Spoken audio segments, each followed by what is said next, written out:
नारी न्यारी क्या कहे, नारी रूप महान। नारी ने पैदा किए बहुतक संत सुजान। नमस्कार दोस्तों, मैं अविनाश दास रेशनल कबीर यूट्यूब चैनल में आप सबका हार्दिक स्वागत करता हूं। साथियों, यदि चैनल को सब्सक्राइब नहीं किए हैं तो सब्सक्राइब जरूर करें, शेयर करके अपने सभी साथियों तक, सभी ग्रुपों तक पहुंचाएं। बेल आइकन को प्रेस करें, ऑल नोटिफिकेशन ऑन रखें ताकि हर नया अपडेट आप तक पहुंच सके। लाइक और कमेंट जरूर करें दोस्तों। जैसा कि आपको मालूम है, रेशनल कबीर यूट्यूब चैनल का उद्देश्य किसी भी जाति, धर्म, संप्रदाय या व्यक्ति विशेष को आहत पहुंचाना नहीं है। इस चैनल के माध्यम से तर्कशीलता को प्रचार करते हैं दोस्तों, और वैज्ञानिक सोच को समाज में स्थापित करने में अपनी भागीदारी सुनिश्चित करते हैं। धर्म ग्रंथों के नाम से जो वैज्ञानिक चेतना में और समाज की उन्नति में व्यवधान डालने वाली बातों को समर्थन मिला है, उस पर थोड़ी चर्चा जरूर होती है। तो आज हम चलते हैं मनुस्मृति के 9वें अध्याय की शुरुआत करते हैं दोस्तों। ये 9वां अध्याय है। यहाँ पर ज़्यादातर चर्चा स्त्रियों के संबंध में है, कुछ अन्य चर्चाएं भी मिलेगी, उस पर सोचा जाएगा। हिंदू धर्म ग्रंथों में स्त्री को भेड़ बकरियों की तरह रखने पर विश्वास रखा गया है, पालतू और कमजोर पशु की तरह। स्त्रियों को खुल करके समाज में अपना योगदान देने के लिए अलाउ नहीं किया गया है। दुहितु पांडित्यम ग्रहतंत्र में वे वेदे नाधिकारात, ये बृहदारण्यक उपनिषद की वाणी है, जो आपको पहले भी बता चुका हूँ। इसका अर्थ है कि महिला को गृह तंत्र में अधिकार है। घर के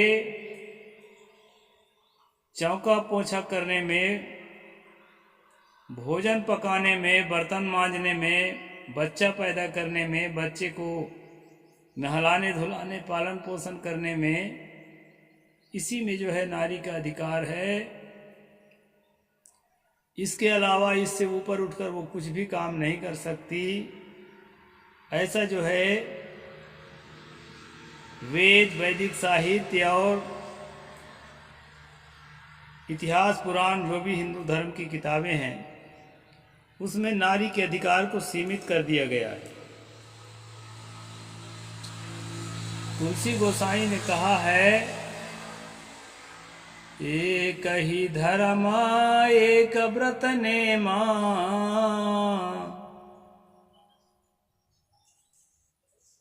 काय वचन मन पति पद प्रेमा।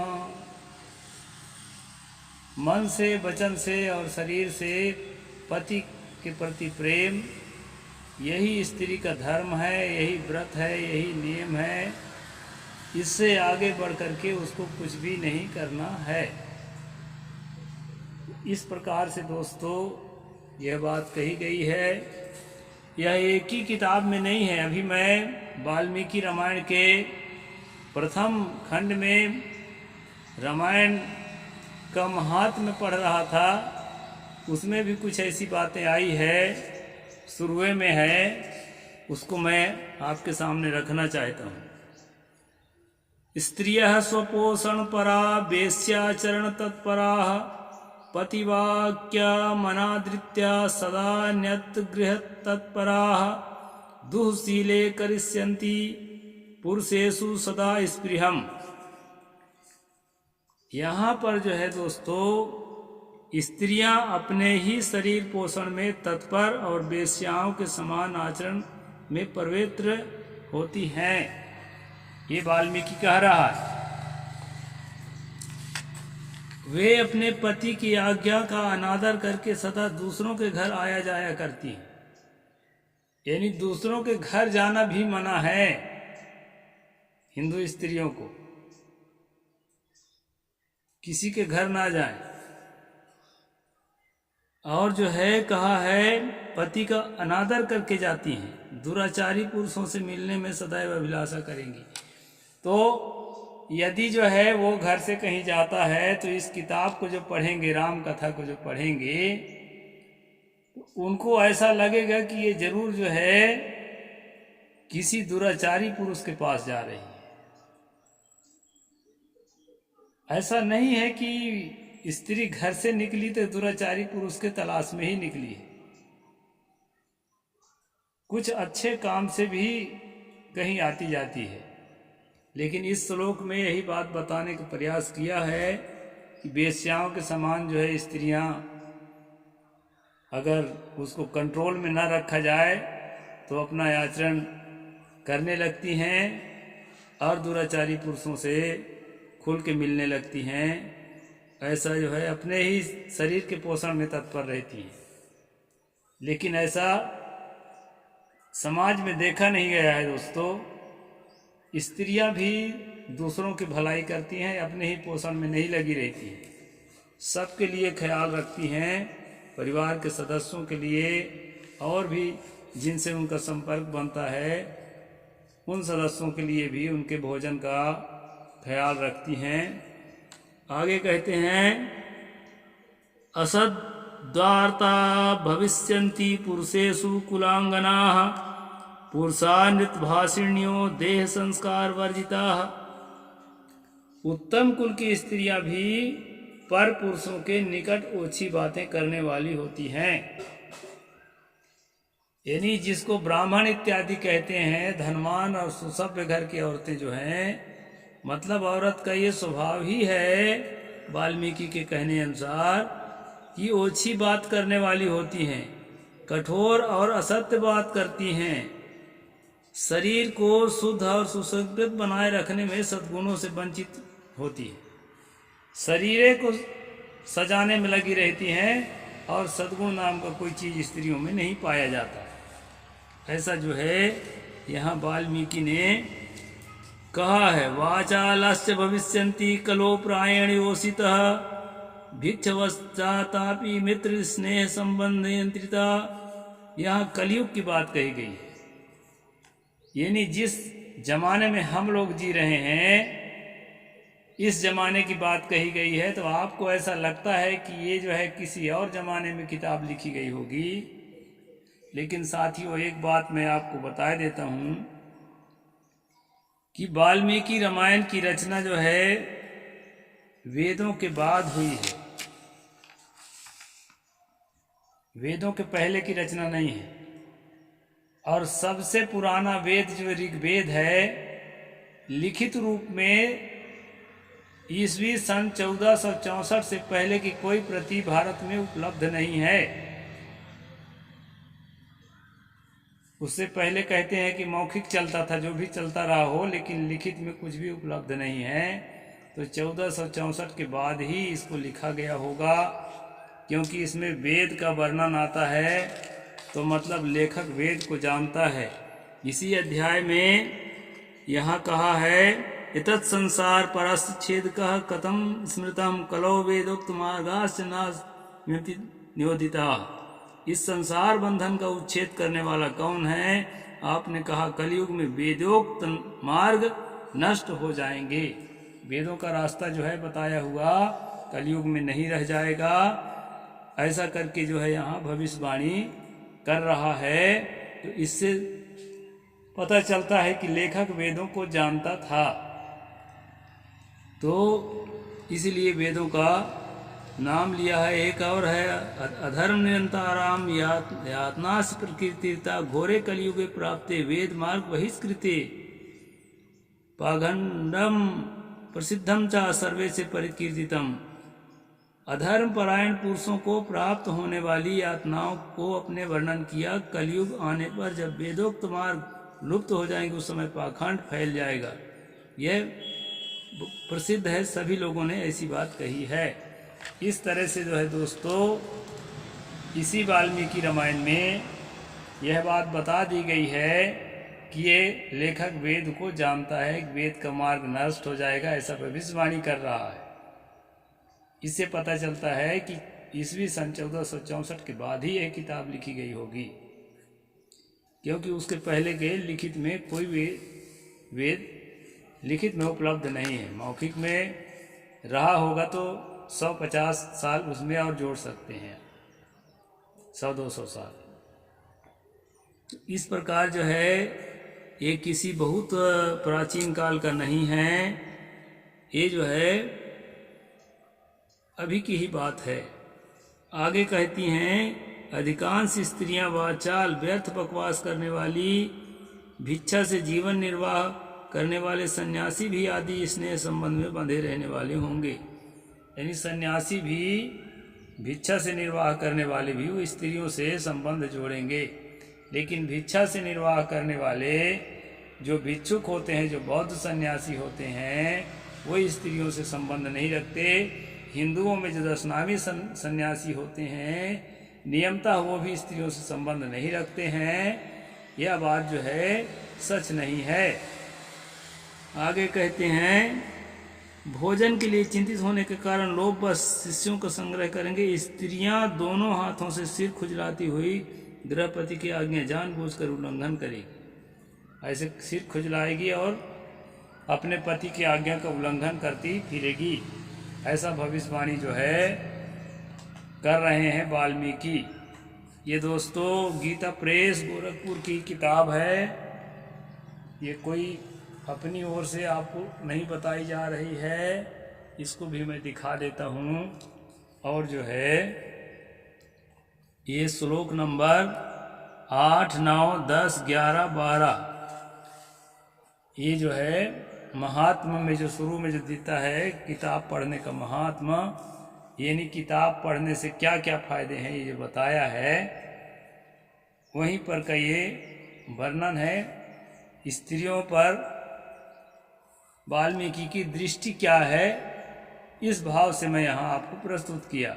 और इसे पूरी किताब पढ़ेंगे तो बहुत सारी बातें मिलेगी और आने वाले समय में मैं बताऊंगा। तो हम चलते हैं मनुस्मृति में दोस्तों, जो आज का प्रसंग है। पुरुषस्य स्त्रियाश्चैव धर्मे वर्तमनि तिष्ठतोः संयोगे विप्रयोगे च धर्मान् वक्ष्यामि शाश्वतान्।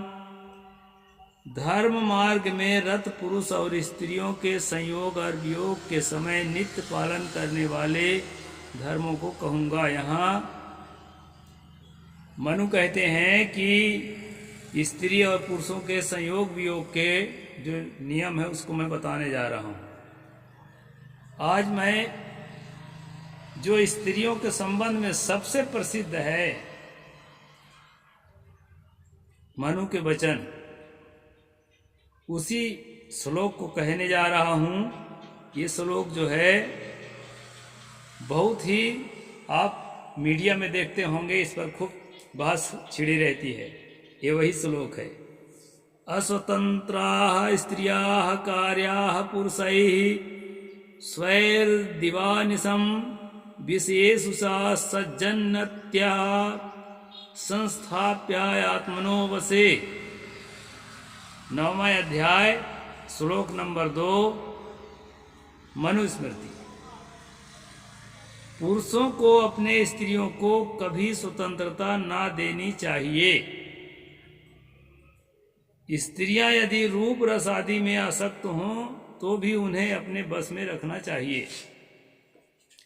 यहाँ पर मनु कहते हैं कि जो भी स्त्रियां हैं, बेटी हैं, बहन हैं, पत्नी हैं, माता हैं, नानी हैं, दादी हैं, जो भी हैं, जितनी औरतें हैं उसको जो है अपने बस में रखना चाहिए। जैसे बंदर इत्यादि को नचाने वाला बस में मदारी रखता है, बकरी को जो है बकरी पालने वाला रखता है, वैसे स्त्रियों को बस में रखना चाहिए। उसे जो है स्वतंत्र रूप से सोचने, बोलने और करने का अधिकार नहीं देना चाहिए, नहीं तो वो कुछ भी कर सकती है,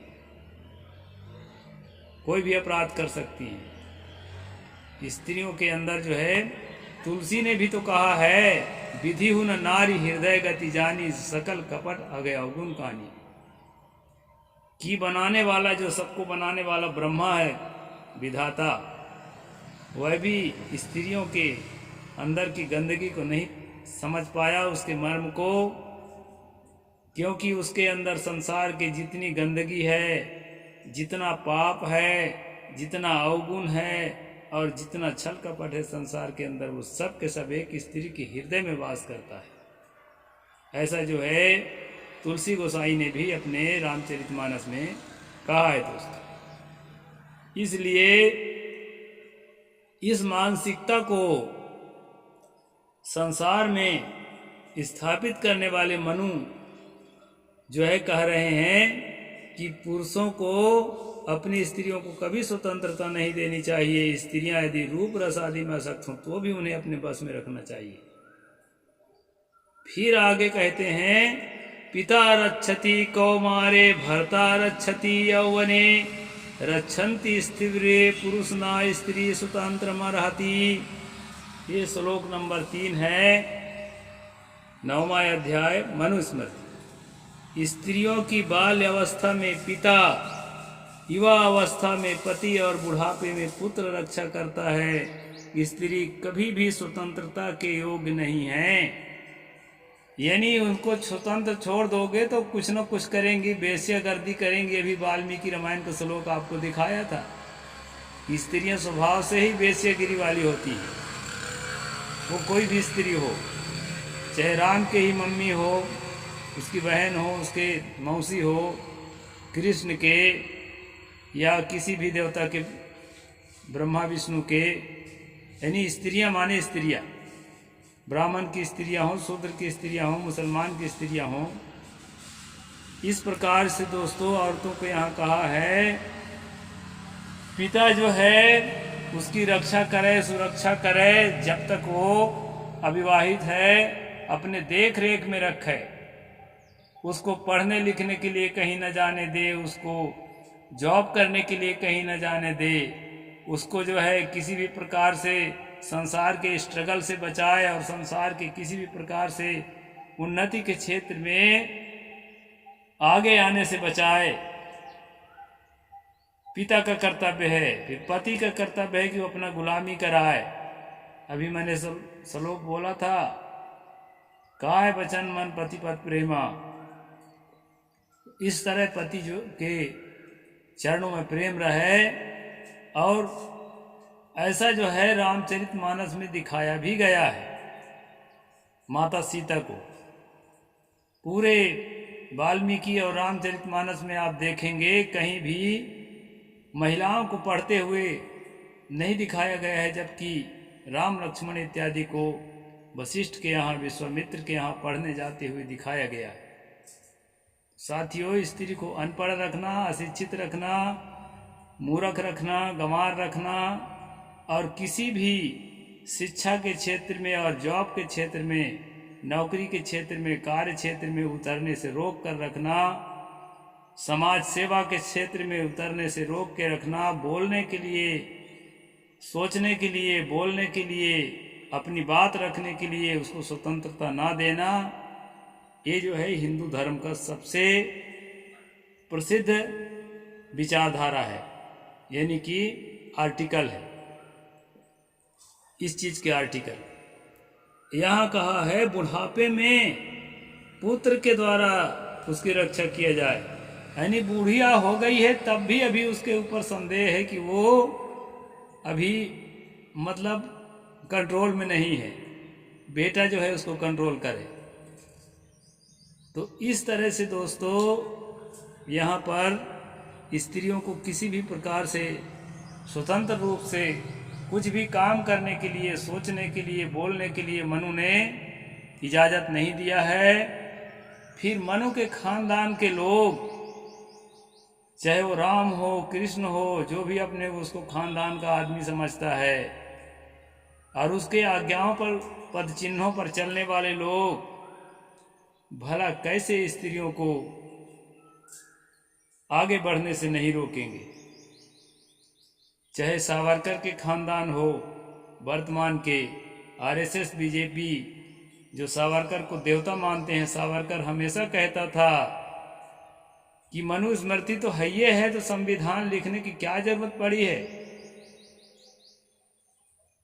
मनुस्मृति तो ऐसा है कि लोगों के दिलो दिमाग में है, किसी को बताना भी नहीं पड़ेगा कि तेली को तेल पेरना है, कलार को दारू बनाना है, कोरी को कपड़ा बुनना है, चमार को मरे पशु उठाना है, भंगी को नाली साफ करना है। बताना ही नहीं पड़ेगा, तो अपने अपने काम सब कर ही रहे हैं।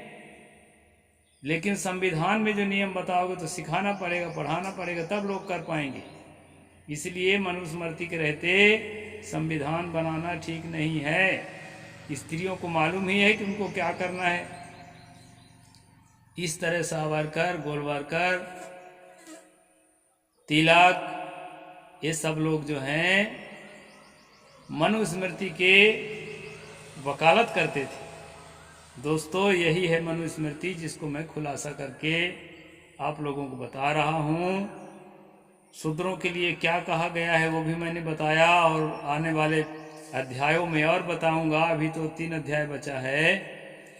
और जो है स्त्रियों के स्वतंत्रता में जो व्यवधान डाला गया है वो यहाँ का श्लोक नंबर 1, 2, 3 है 9वां अध्याय का, वो मैंने आपको पढ़ के सुनाया। और आगे जो है मैं कल सुनाऊंगा। साहिब बंदगी, जय जोहार, जय भीम, जय भारत।